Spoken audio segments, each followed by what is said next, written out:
David. Okej. Na i pa autori. Okej. Hajde të fitis. Para.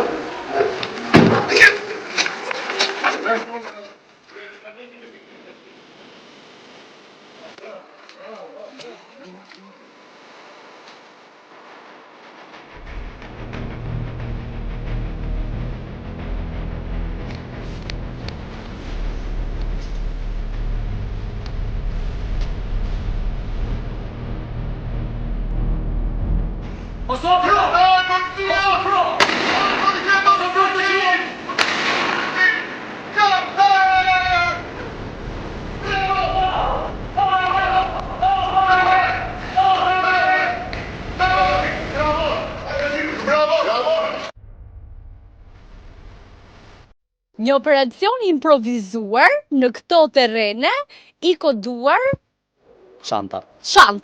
Pse pikërisht çanta?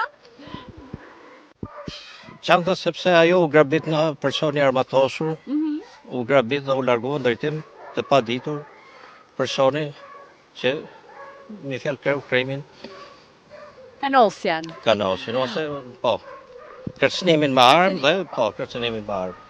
Në drejtim të paditur patjetër për ne dhe për ata që realizuan operacionin, por jo për qend, sepse ata që ishin edhe kryefjala dhe do t'jenë i këtij programi, nga ana tjetër edhe e atij operacioni. Do të na shpjegosh me disa fjalë dhe detaje se ku konsistoi mirëfilli i operacionit dhe çfarë paralelizon ai me jetën e përditshme ose jetën e vërtetë apo me sfidat e shumta që përballet në përditshmëri policia dhe qend. Ne u munduam me anë të demonstrimit të sjellim pak a shumë mënyrën se si u krye një vjedhje me armë, në kërcënimin e një arme. Edhe e munduam ta sjellim sa më afër realitetit, kuptohet në realitet dinamikat janë më të ndryshme, edhe ambientet janë më të ndryshme, por ne u munduam me mënyrën tonë ta sjellim sa më afër realitetit. Edhe ti ishte më prezente, po themi. Personi që bëri grabitjen u largua zakonisht nga ambienti ambient me banorë dhe me njerëz, pastaj në një ambient më natyrë. Dhe kështu që u detyruam të fusim punë ndjekjen me anë të qenit, i cili në ambiente të tilla është fusha e tij. A i ka qeni më të thjeshta të gjej objekte dhe sende, ose më saktë të gjitha fushat që mund të mbulojnë qend të trajnuar për një disiplinë të caktuar, apo gjetjen dhe nuhatjen e gjurmëve të njerëzit, ku e ka pikën më të fortë?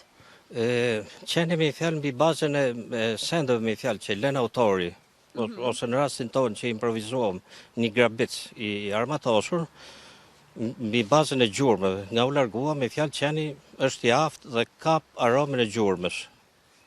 Dhe mbi bazën e gjurmës, qeni e ndjek, si që pa dhe ju, dhe autori ishte i futur në një banes me fjalë të braktisur, të rënuar, dhe aty i armatosur, qeni bëri neutralizimin e tij, kapjen, dhe më pas u bë dhe arrestimi i grabicit.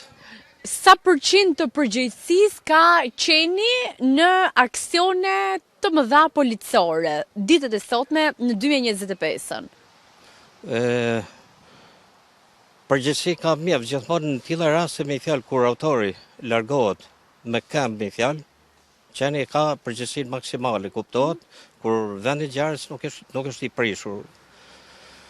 Ndërsa rol kryesor ka dhe instruktori i tij, i cili e bën me fjalë leximin e qenit gjatë lëvizjes dhe ndjekjen e autorit mbi bazën e nuhatjes që bën qeni dhe shoqërimin e tij deri tek autori.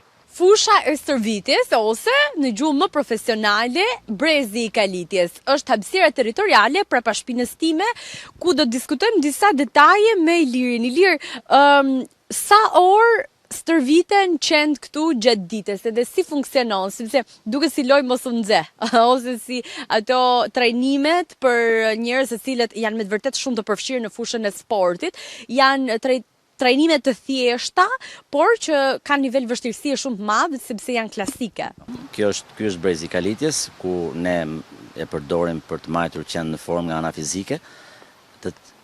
Programi është i tillë që në bazë kushte atmosferike dhe në bazë orarit të stërvitjes e i nxjerrim këtu çdo ditë ose herë 2 ditë, ose çdo ditë, sepse çdo fazë e qenve kalon në këto element, ku kalojnë këto element vështirësie për të qenë sa më dinamik gjatë kohës që do dalin në stërvit në praktik.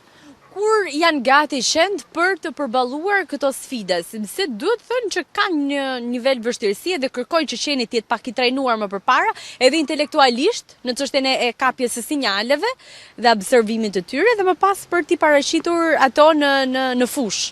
Atëherë, gjatë përgatitjes së klyshëve, para se të arrijnë në pjesën e qenve që do kalojnë në përkurse, ne i sjellim këtu dhe me anë të elementeve të vështirësisë më të vogla, i fillojmë nga më të lehtat edhe duke arritur shkallën vështirësisë, deri kur arrin një fazë që qeni fillon të mësohet me gjitha këto shkallë vështirësie dhe i kalon pa problem.